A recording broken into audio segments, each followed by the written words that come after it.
Hello, welcome if you are coming in. We are so glad you're here. We'll get started in a moment, but we love to hear from you as we get settled in. Feel free to tell us in chat where you're joining from. It's always fun to see people from all over the country, all over the globe in these webinars. And then, kind of on topic, I guess topic adjacent, if you want to tell us something you appreciate being able to do at scale, and it need not be work related. So, an example of something you like to do at scale might be meal prepping. For me, another example is I just planted a set of California native plants all along a border garden in my backyard. But I am not the kind of person who will go out and consistently water them every day. They will die. And so my husband set up drip irrigation. And so I love the idea of like watering at scale, right? And so feel free to tell us where you're joining from and something you appreciate being able to do at scale. It need not be work related. It can be like drip irrigation. It can be like meal prep, right? Hello, hello. Oh, look, someone is getting the reminder that they also need to set up drip irrigation. Yes. Thank you. If you are just joining us, we are sharing where we're joining from. We love to see that. And also something you appreciate to be being able to do at scale. It need not be work related. I just saw someone say they love doing dishes at scale, and I would like to know more. I just got a dishwasher this year. I live in an old house, and so that feels like doing dishes at scale. Maybe that's what you're getting at. Awesome. We'll get started in just a sec. Oh, yeah. All right, one last call out. If you are just joining us, tell us where you're joining from and something you appreciate doing at scale. It need not be work related. You'll see some fun examples in the chat. But let's go ahead and get moving. We'll cover some logistics first before we officially launch. The question everyone always asks.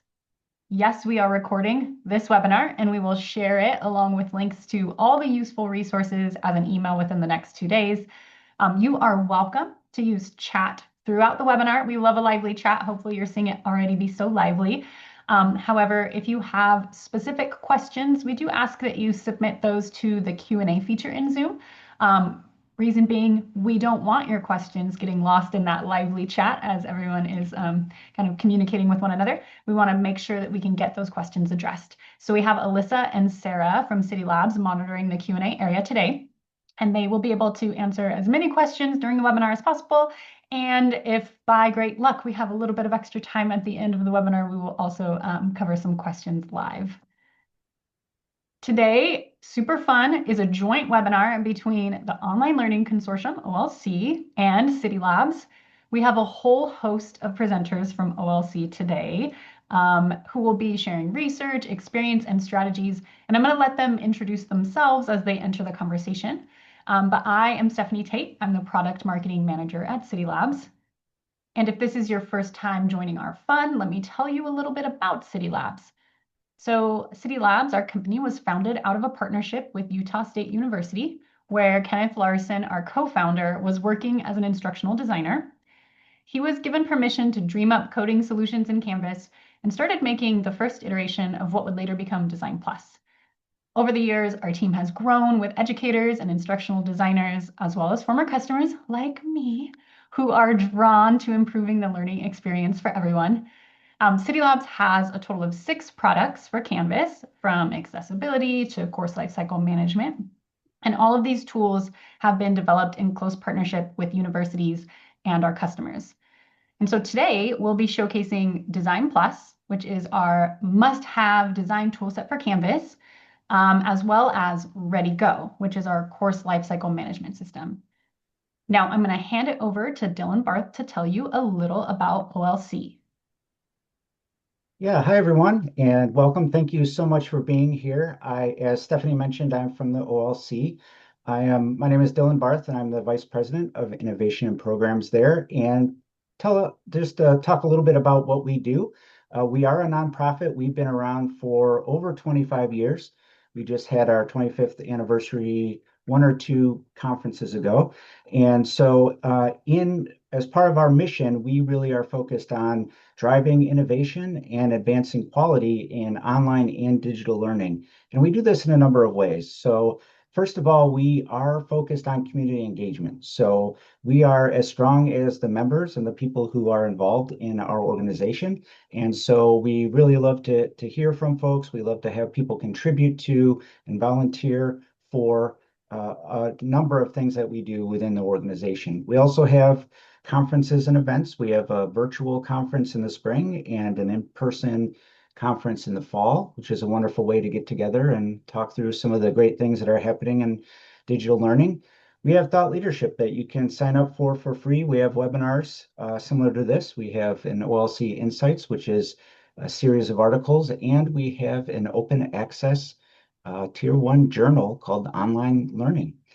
We also offer workshops and certificate programs. So we have workshops and programs that are developed by experts in the field and facilitated by some very wonderful colleagues we have out there who are in our community. And then I'm here to talk more specifically about the quality related resources that we have. We have scorecards at both the course and program levels, and as well as reviews for institutions and courses. So I do want to go on and talk a little bit about the partnership that we have here. Cidi Labs and OLC have been working together longer than this webinar. It's been a fantastic partnership, and it began in 2023 when we had just moved to Instructure as our to Canvas as our LMS for our professional learning offerings. And although Canvas can be great, we really wanted to provide an exemplary learning experience for our attendees.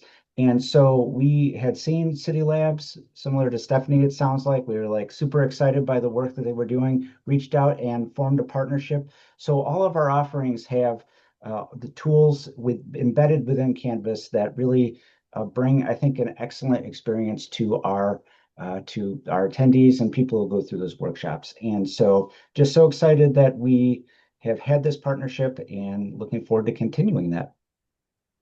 Absolutely. Yeah. And we have just, yeah, this shared connection in quality online learning experiences, right? And today we're all here thinking about that mission at scale. So we're thinking about what resources, what processes, and what tools help institutions scale course quality in Canvas.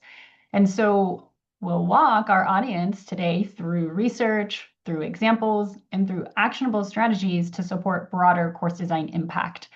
And so, Dylan, I'd like to start by thinking about the what it is we're trying to scale, right? Course quality. Can you tell us a bit about OLC's work on course quality and developing the recent course review scorecard? Oh, you're muted, Dylan. Classic. Okay, thank you.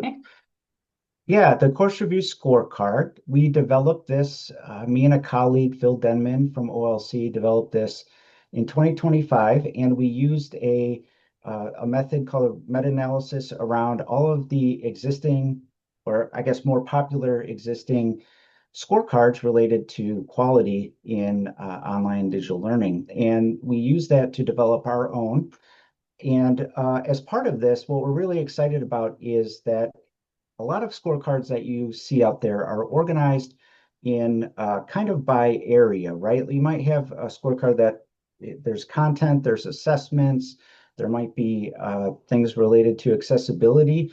And how we wanted to structure ours was with all of the 50 most important indicators related to teaching and learning and quality, but to organize them so that it would be easy for new folks to conceptualize how to teach online, and then also for folks who may have some experience and may want to kind of level up their teaching. So we do have these 3 sections. We have an essential design for those new instructors, advanced design, where folks can kind of continue to grow as instructors. And then one area that we found lacking in so many scorecards is really around course delivery. So once a course is designed, what happens? How does the instructor teach it? What does that engagement look like? And that's a critical piece for a high quality online course in particular. So as you can see, we do have, Jennifer put a link to OLC in the chat. We do have the course review scorecard available for free for download. We also do have some supplemental materials that are available for OLC members, our handbook. We have a trained GPT on the scorecard, and then some other materials that may be useful. And it really is, as thinking about how we designed it, we really wanted this to have an effect on the full life cycle of a course. So starting from before the course runs, during the course, being able to use this, afterwards for an evaluation, being able to be used by as a self-evaluation instrument and by peers. So I'm excited to talk about this. And if you have any questions in the chat about our scorecard, please bring them up. But I'm going to hand it back over to Stephanie. Thanks for that overview. And thanks to OLC, right, for your work in synthesizing so much research and educator voice to develop the course review scorecard. So thinking now of a question our audience may be wondering, when it comes to course quality, why should we think about scale?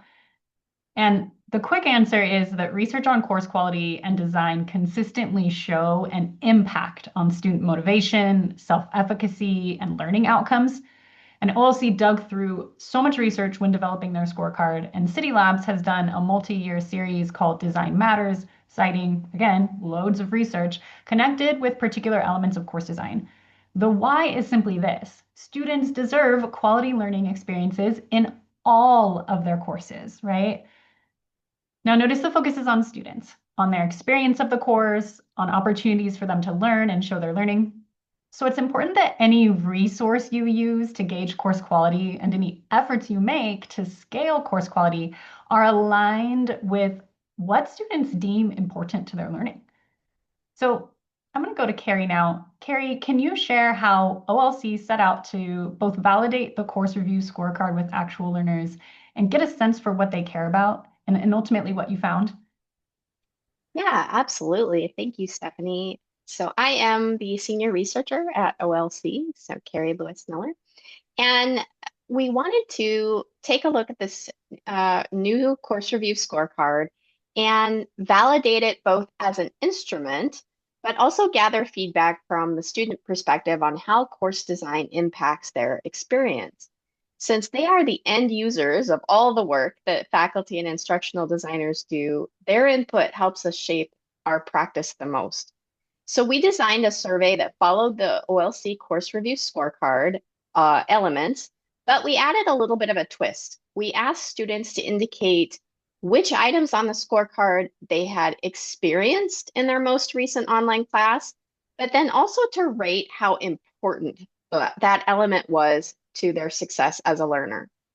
In addition, we included two open-ended questions to gather feedback about the scorecard overall and what might be missing or what might need enhancement. So it was a big survey. We had about 650 participants, and we have the full results that you can explore when you have time if you're looking to read all about it. So what we found with this was that the students, one is that the scorecard is very valid as an instrument, which is really great for anybody who wants to use it. So it's a good instrument. It's a solid instrument. It's a reliable instrument. The other thing we found is that students' experiences and wants from an online course largely align with the elements in the scorecard. So those essential, advanced, and course delivery elements.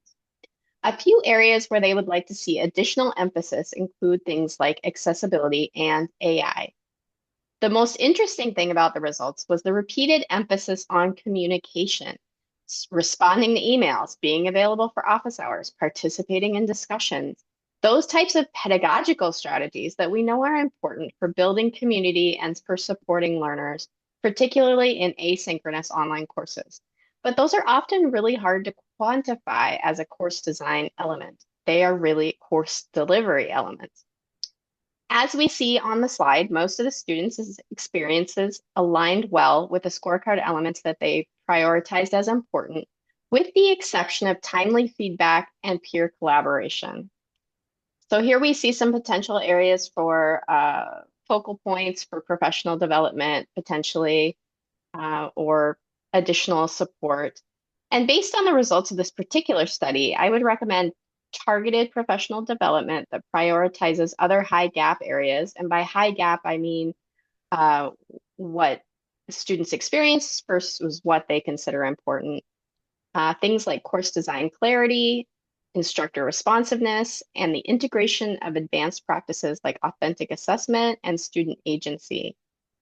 Addressing workload balance through things like pacing guides, course schedules, scaffolding, and improving LMS navigation by focusing on good design models and consistent course design within academic programs that include things like orientation resources can also directly respond to student-reported challenges. So good design is, of course, at the heart of what the students are looking for, in addition to this communication piece. Yeah, that's great. And thanks for sharing those findings as well as those recommendations. And we'll kind of circle back to those key findings a couple times throughout the rest of the webinar today. But all of you are probably here because you want to scale course quality in Canvas, and the gap exists in thinking about how to do that, right? The OLC Course Review Scorecard is designed to provide flexible guidelines for course design and peer review, and is a great resource to guide your course quality scaling efforts. And yet, you still need to move from the scorecard's guidelines to actual designs. And you need to move from the guidelines to actual instructor actions, right? In real courses. And so that's where we'll turn our attention for the rest of today's webinar. We'll think through strategies for how to scale quality and delivery practices. So we're going to break the how down of scaling course quality into two major strategy buckets here. Aligned designs, and that's for some of the elements that can be pre-designed or supported in Canvas, right? That get at that kind of that course design piece, that essential, that advanced. And communication and coordination for course quality elements that require maybe more models, more professional learning, as Carrie mentioned, and more nuanced implementation to review. Think of all those instructor interaction elements that Carrie mentioned students value so much. We need some communication around that, right? So let's dive into the how now. We'll start here with aligned designs. So big idea is that many key elements in quality course design are elements that can actually be pre-built into Canvas courses through flexible course templates. If we're looking at the OLC Course Review Scorecard, for example, objective 3 in the essential design category is that the course provides office hours, communication preferences, and response times. That is such a simple but powerful element that can easily be templated to promote that objective at scale. And so, Sherry, OLC has professional development courses in Canvas that I'm sure you hope are quality courses, right? So do OLC's professional development courses utilize common design elements to ensure courses meet some of these like key course quality objectives? Absolutely. Thank you, Stephanie, so much for that. We do. In terms of our responsibility in the Center for Professional Learning, we oversee hundreds of professional development workshops that are offered every single year. As Dylan mentioned, we have facilitators from all across the world that actually help us to not only build these courses, but also facilitate and teach them. And what I have to showcase over the next several slides are some aligned examples of our workshops where you can see them aligning with the essential, the advanced design, and the course design elements within the quality scorecard. And the ones that I've chosen are some of my favorites because not only do they align with the scorecard, but they directly align with all of our research that not only OLC has collected, but all of us in the field of online learning have been researching for over 20 years.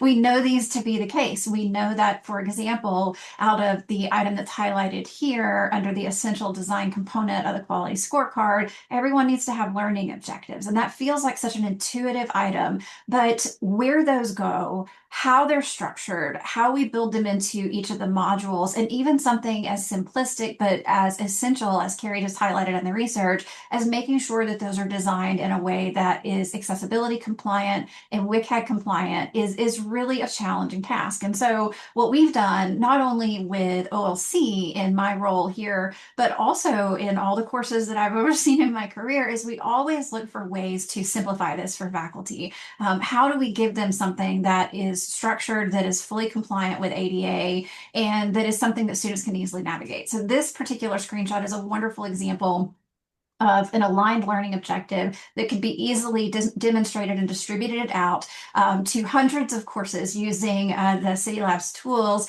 and then instructors can easily just insert their materials. I love that the way that this is structured, and this particular screenshot also highlights how it's easy to roll this into any particular academic discipline. So it doesn't matter whether you're teaching psychology, whether you're teaching English, whether you're teaching mathematics, the design is there, the navigation is standard. It's something that is very straightforward for students to be able to know how to navigate. And whether it is an academic credit-bearing course at an institution level, or it's a professional development course, or any other format, provided it's Canvas and that we use Cidi Labs, we have this lovely structure that is 100% WCAG compliant every time we run it through any of our checks. And you'll notice that I have a comment there on the right-hand side of the screen that says we utilize one of the Cidi Labs tools we use to do it to do our quality assurance checks before any of our courses go live. And so being able to just readily utilize any of these tools every time we are running any of our courses is a huge benefit and a time saver for all of us.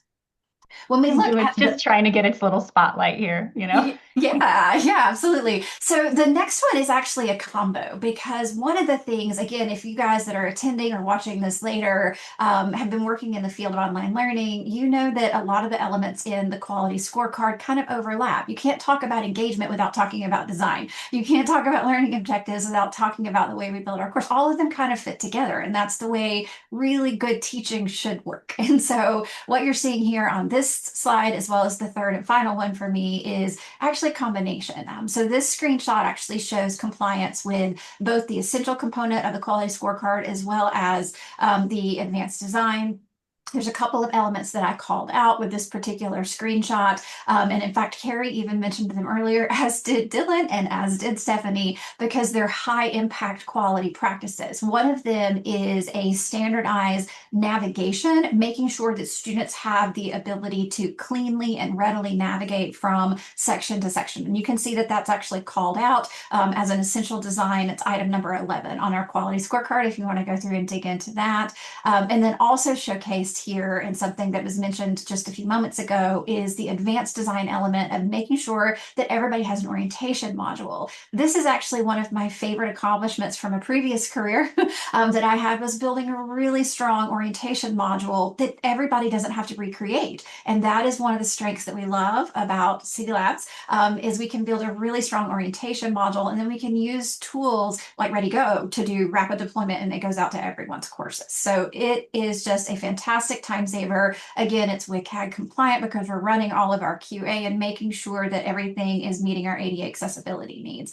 You can see some of the lovely design there as well, and you can see it on this one too. So I think one of the elements that I love to highlight is you can do any kind of visual or textual design. There's so much personalization. And in 26 years of working in academia, the thing that I think I've gotten most pushback from faculty about is I want to make sure I can still personalize it. And I think that that's a legitimate concern, but I've never seen that happen. It does not exist. You can still use Cidi Labs for templating, and then you can personalize it. So I want to go ahead and allay all those concerns that it's still very personalizable. All right, so my third and final slide that I want to highlight, again, this is a combination of the advanced design component of our quality scorecard and also of the course delivery element of the scorecard.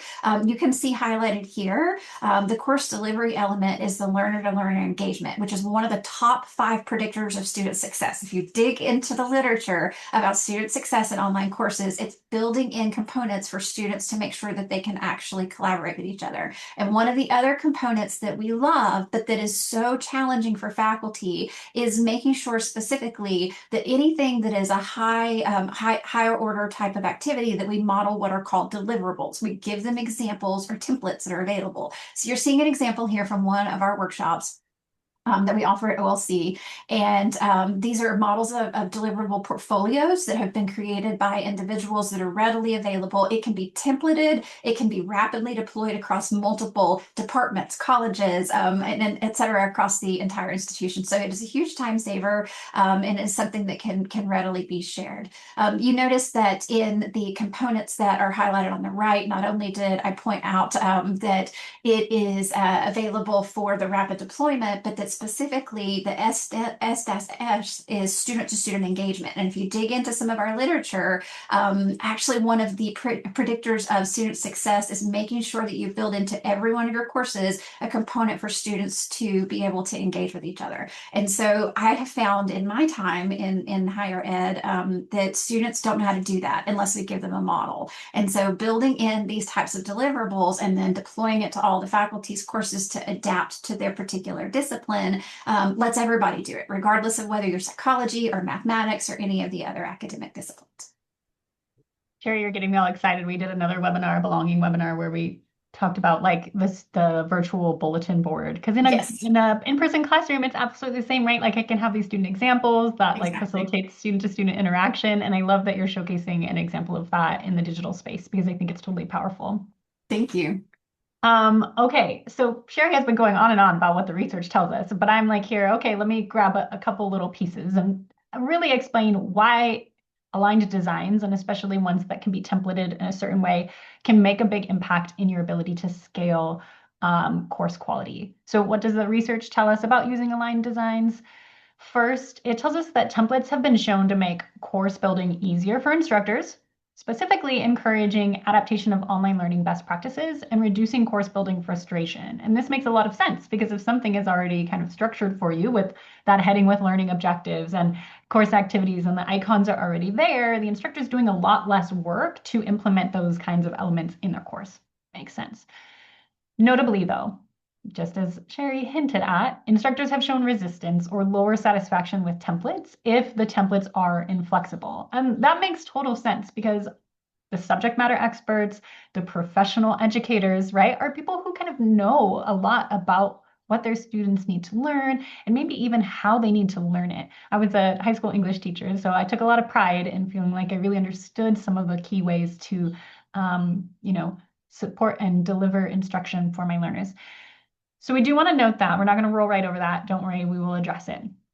But now another note here, that if you are using templates to provide aligned designs that support course quality standards, and we know that's reducing the lift for educators, however, simply having a design may not provide the kind of deeper understanding for the why that design is important.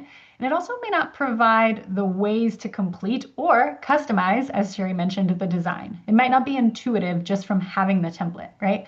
And so here, research reminds us that just-in-time, job-embedded learning opportunities support instructors at the moment of need, and it allows for them to employ immediate practice. So rather than like taking the training 3 months ago and then like one day I'm looking at this template and need to implement it, if that professional development or that little bit of help is right where I need it, I'm more likely to employ it, and I'm also more likely to remember it because I've acted on it. It was active learning. It also allows for a more tailored experience because if I don't need that support resource, right, I don't necessarily need to engage with it.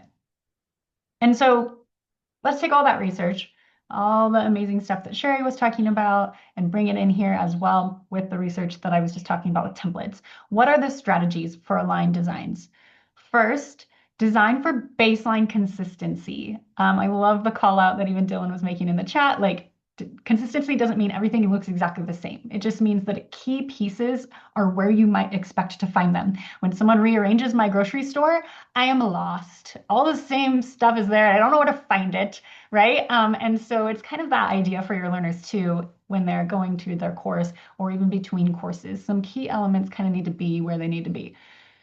Another strategy is to build in those best practices. Don't push out templates that don't showcase best practices, right? Make sure your templates are aligned with the course quality standards that you're hoping to implement. Another one, embed support and guidance into the templates. That one's pretty clear from the research. You want to make the templates easy to access. If they're not easy to access, someone's not going to bring them into their course, right? They're like, I don't even remember where that was. I can't find it. It's really hard to get in. Any kind of friction reduces kind of the uptake there. Additionally, you want to develop templates of varying sizes and uses, because this gets at that ability to customize, right? Without having that feeling of like, this template is holding me back. If templates are in various sizes, someone can maybe bring in a small segment of something to their already perhaps awesome course page that they have, but they wanted to add one of the elements that they saw in advanced delivery, and they're excited about that from the OLC scorecard. Maybe just having a smaller template allows them to do that. We also want to keep the templates flexible, right? We don't need any pitchforks coming out like, this template isn't for me. And we can think that that is all possible. However, many of you in the audience today may be thinking, Stephanie, we have tried developing templates, but adoption has been really limited. Or maybe you're thinking, making templates of various sizes sounds great, but that gets really complicated and messy when using Canvas Commons or template course shells. Or perhaps you're thinking, we tried adding support right on the templates using yellow highlighted text, but the instructors forgot to remove that text. Or they didn't remove the yellow highlighting, even though they updated the text, and everything's just in yellow on the page, right? If you're saying exactly to any of those points, feel free to throw up a Zoom reaction. But I want to tell you that I'm here to show you how easy and practical it is to support flexible aligned designs in Canvas with Design Plus from Cidi Labs. So I'm going to pop right over here into Canvas. This is a blank page in Canvas, right? And when I edit this page, you'll notice some buttons if you're unfamiliar with Design Plus that I'll quickly orient you to. We have this rocket ship in the upper right corner that I'm going to select in a sec, as well as this Design Plus Quick Start Wizard. Again, stay tuned. So I'm going to select this rocket ship, which opens the Design Plus sidebar for me. And I'm serious about getting down to design. So I'm going to use my toggle full screen button here, just so I have a lot of visual real estate so that I can start designing this content.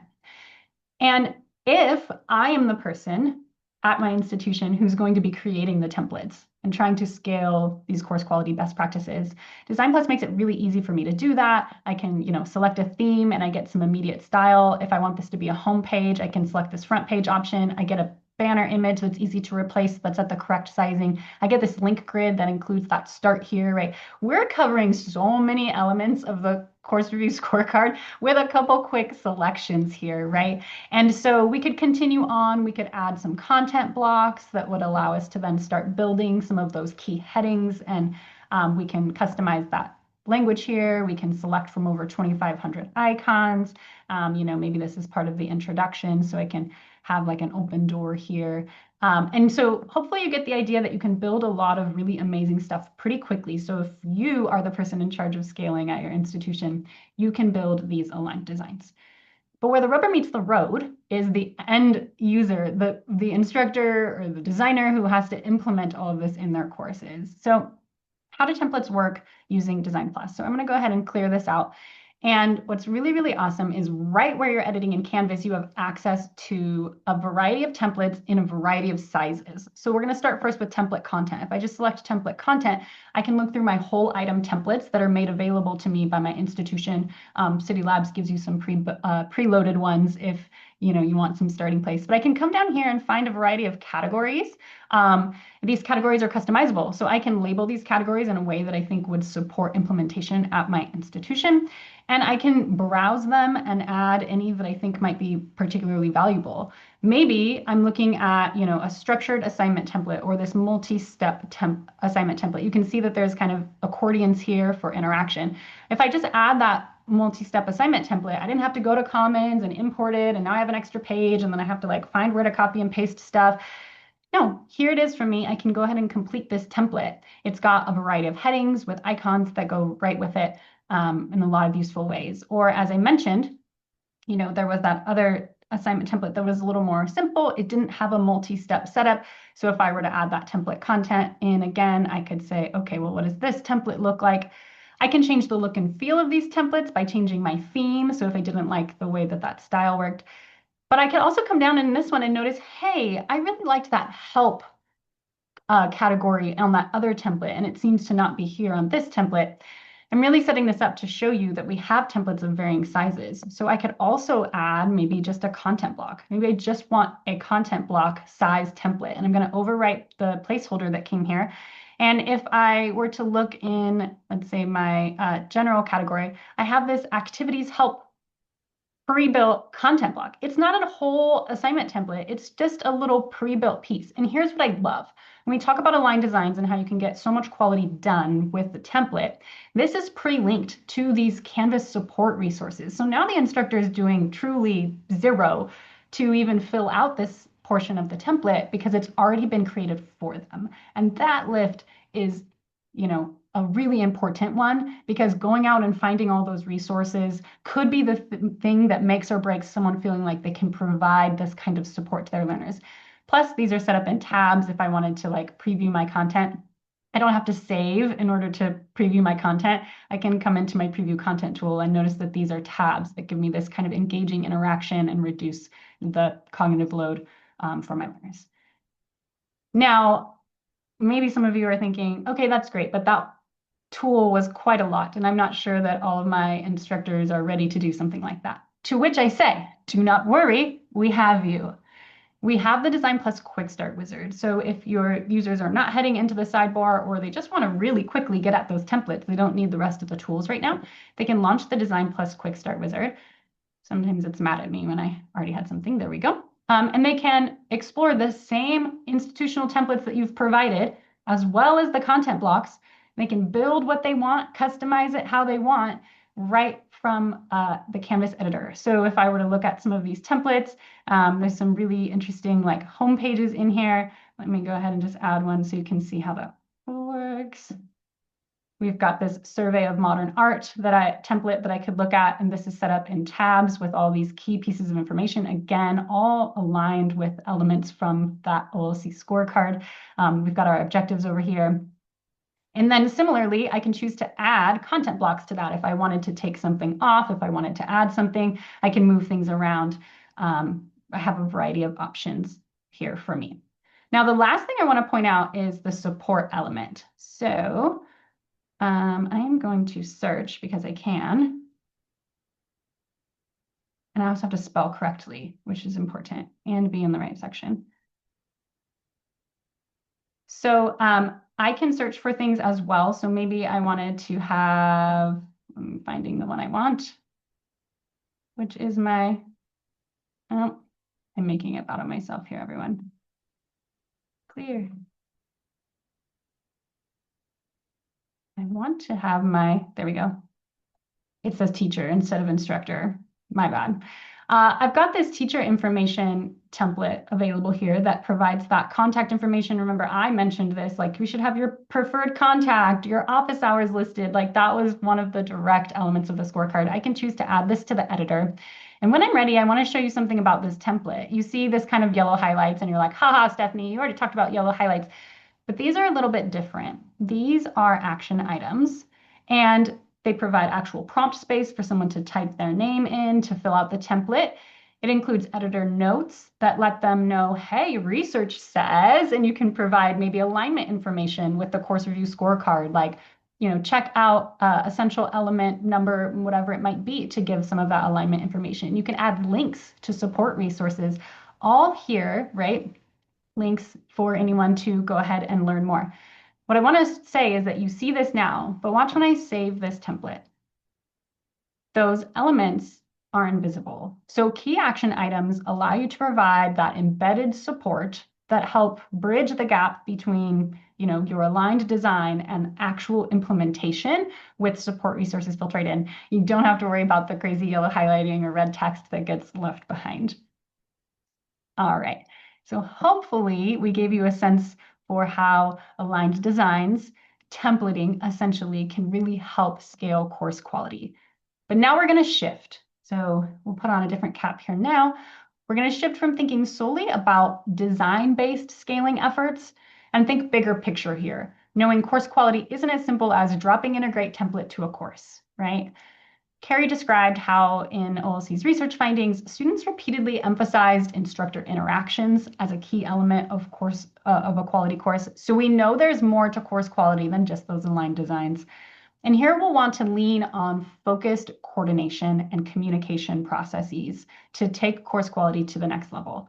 So Dylan, can you expand a bit on that idea? Yeah, I'd be happy to. Thanks, Stephanie. And just talking, you had mentioned, Stephanie, this idea of templates, they do a lot, right? There's so much you can help with consistency, really speed up that time for an instructor when they're starting a course to get that material in the Canvas. And there are some aspects of quality that can't be templated, and I think that's a good thing.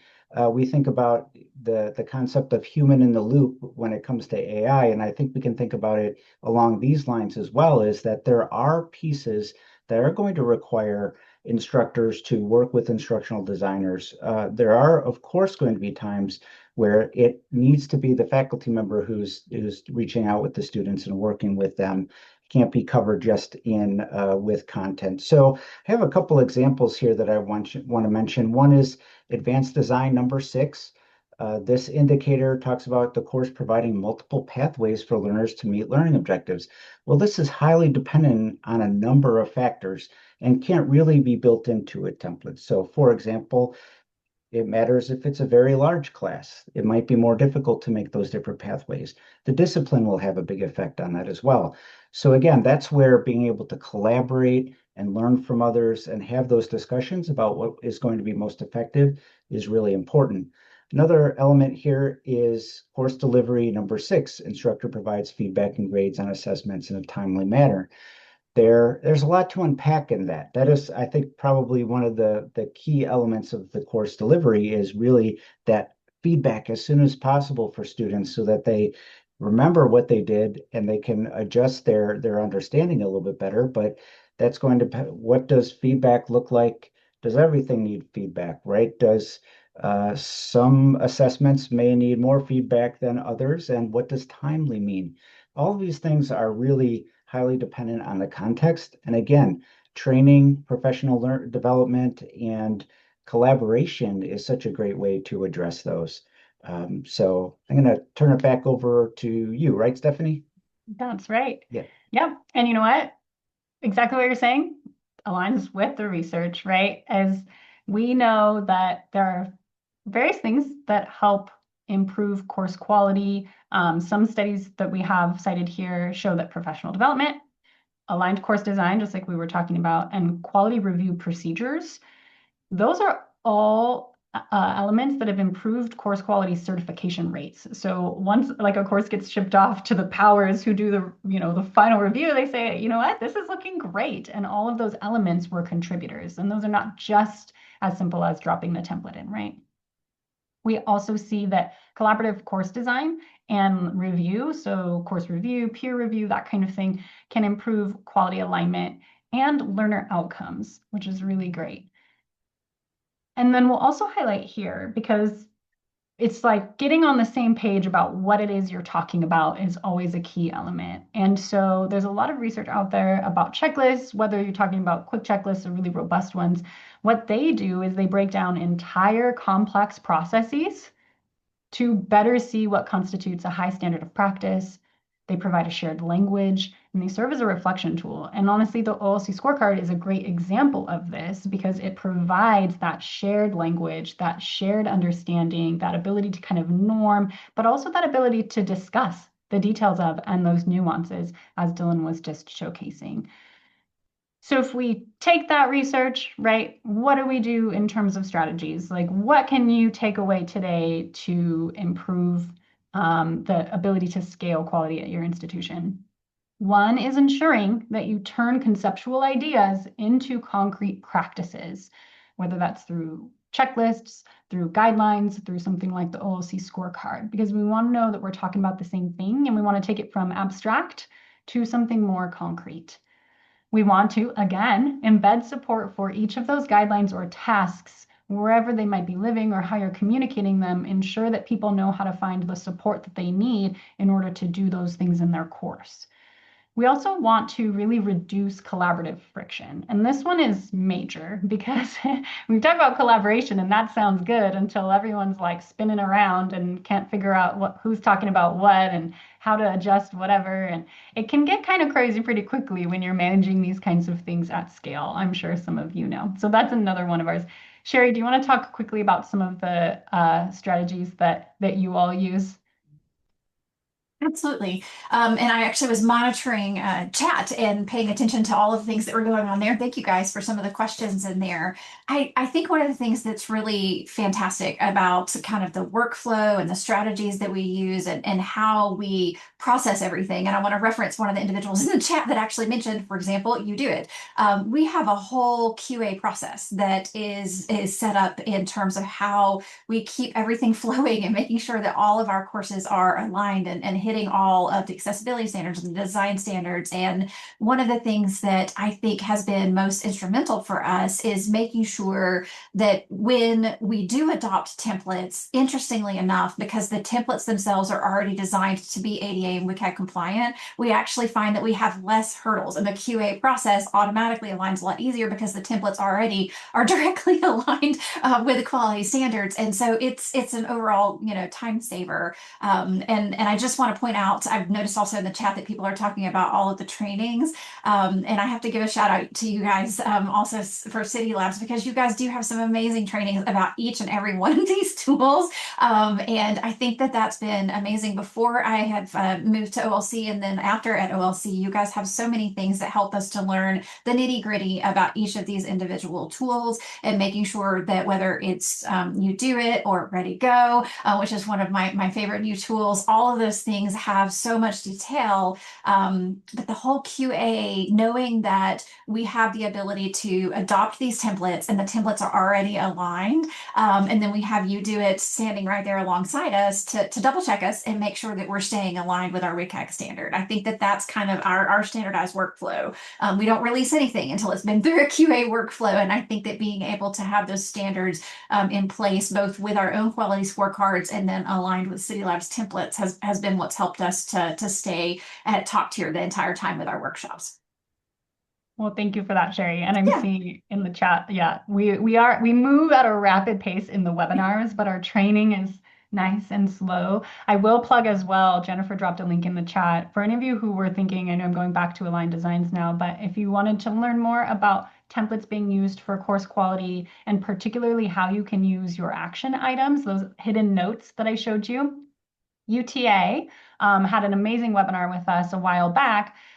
They really absolutely adopted this process and they also refined it over time. And I love the honesty of them talking about what lessons learned. So again, we have a lot of resources for deep diving any of this. So does OLC, which we'll get to at the end of the webinar. But for now, I want to again highlight the moment where you're thinking, that sounds great, Stephanie, right? Because managing a course quality initiative or maybe running a large scale course quality review, the QA that Sherry's talking about, right, quickly can turn complicated. Like I worked as an instructional designer, I get it, right?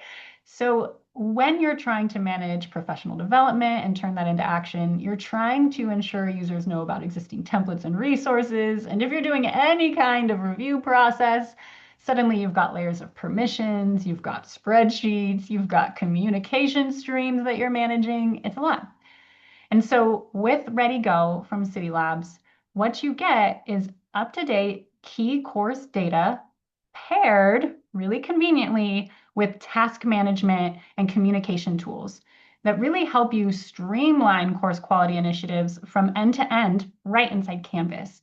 So I'm going to show you a little bit about Ready Go now if you're not familiar. And for those of you who are using Ready Go, hopefully it can talk over some of the key ways that you could be utilizing this to support your quality initiative. Now, remember, OLC highlighted earlier in the webinar the flexibility of the scorecard, the way that it's designed for various users over the entire life cycle of the course. And I want to highlight that's even supported here inside Ready Go. So what Ready Go does is it allows you to create custom batches of courses. So you can say, dump all of these courses into a batch. We're going to analyze them and work on them and collaborate. Lets you do a lot based on the batches, but you can organize those batches in a variety of ways depending on what you're trying to do. So for example, maybe you're working by a particular discipline and you've got an initiative specifically around the humanities department and what course quality might look like in their courses. Or maybe it's the new, the brand new instructors or the brand new courses that you're looking into and you're really trying to emphasize those essential design components versus maybe getting into the weeds with those advanced design components. Maybe you've got a cluster of instructors or courses that are ready to just go all in on the advanced design elements, right? And you can set that up as a batch and kind of have a cohort model there. You can set up peer review, right? And so let's kind of look into one of these batches. I'm going to go ahead and select quality review here.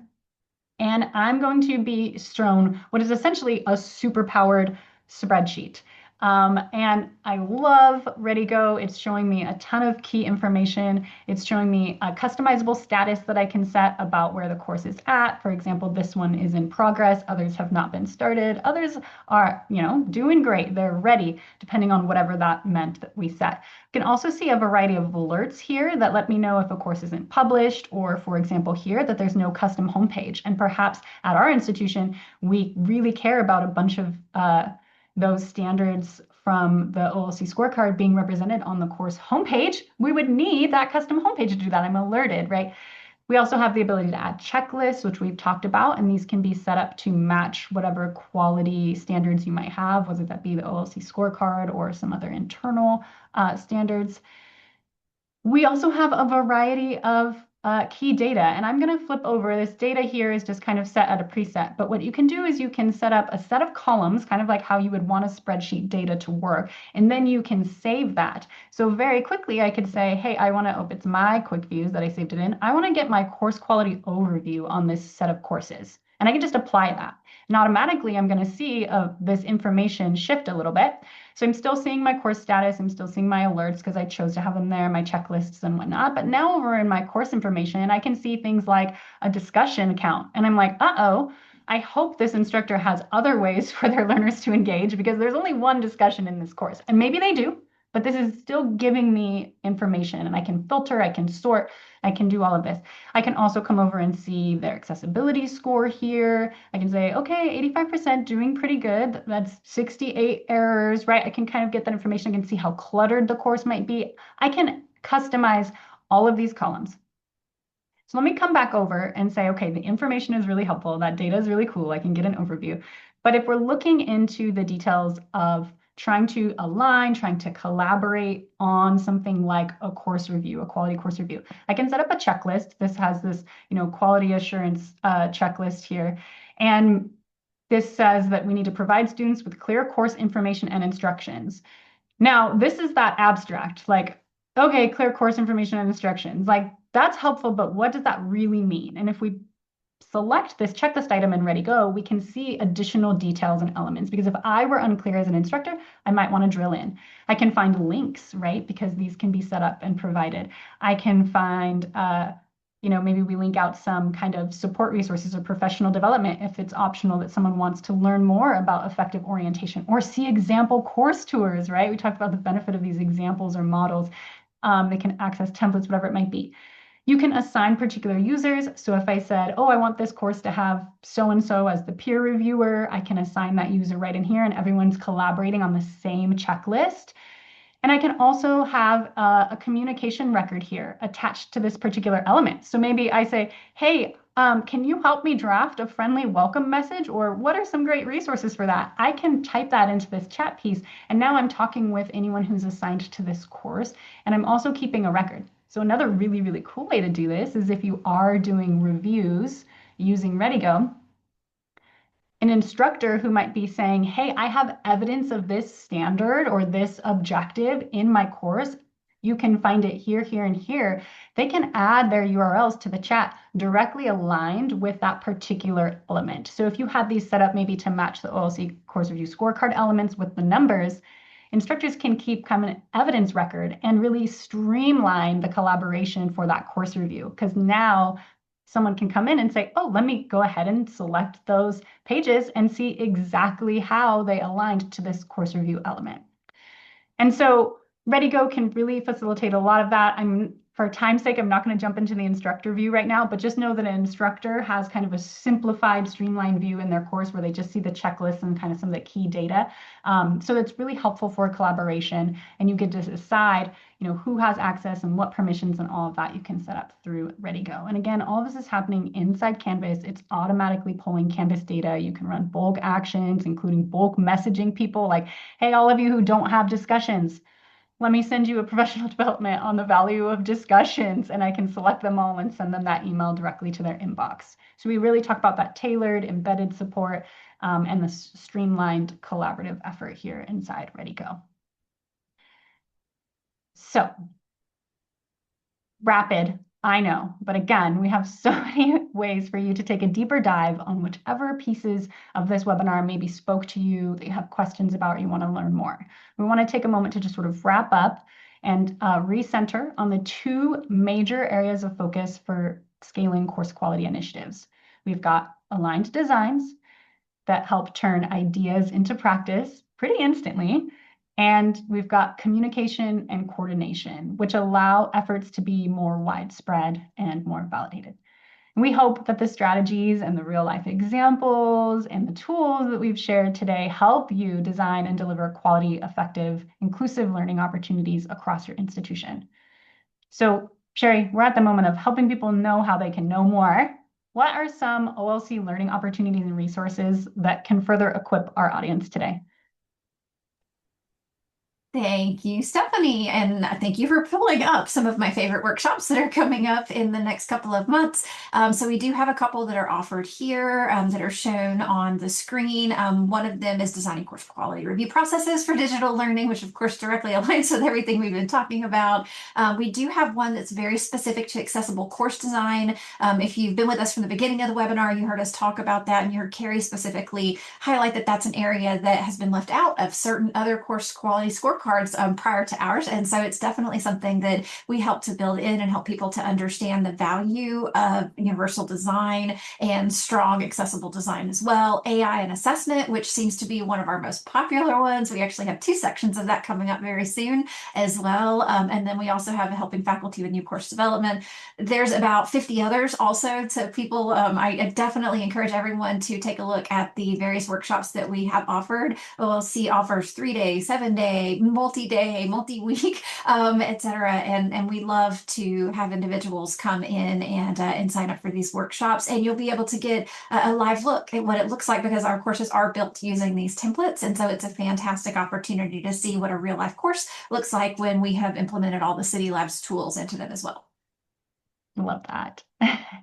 The models matter. And we actually talked a lot about this in the last webinar we did about scaling UDL and the power of seeing the model. And so we love that OLC courses showcase that model while also teaching the content. So critical.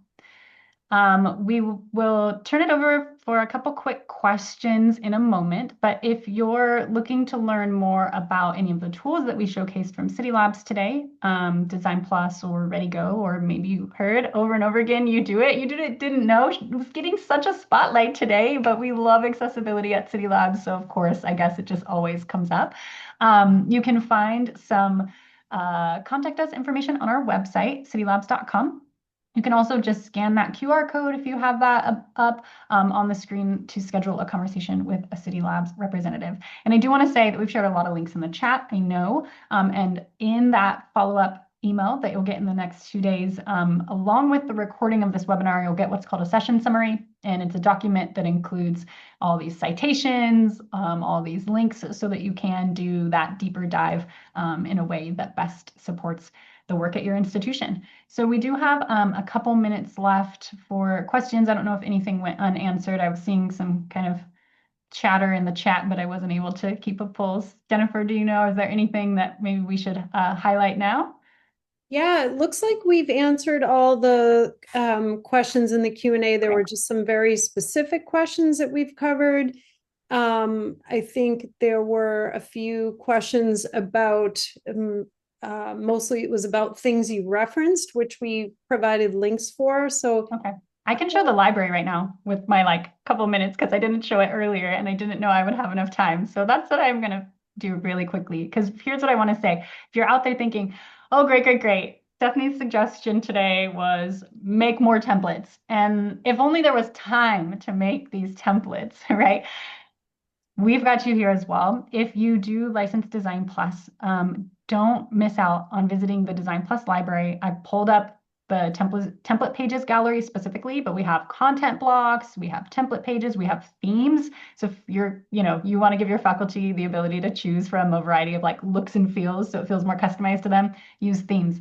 But here on these template pages, you can actually see just a quick preview of some of these templates. They look a little squashy because that's a screenshot, but if you select it, you'll see the actual Canvas page. Some of them are, universal design for learning kind of oriented. Some of these have some already pre-built interactive exercises that exist right in Canvas and are accessible. I love this one that was recently submitted. Here's an online orientation. And we talked multiple times today about the value of having an orientation. And if you're like, oh gosh, building an orientation, what a crazy lift. Hey, guess what? There are templates here for you in the Design Plus library. So do take a moment to explore the Design Plus library if you want to learn more or see some of these templates that you can bring in to reduce your lift in your efforts to scale course quality across your institution. Anything else from OLC before we wrap today? I don't think so.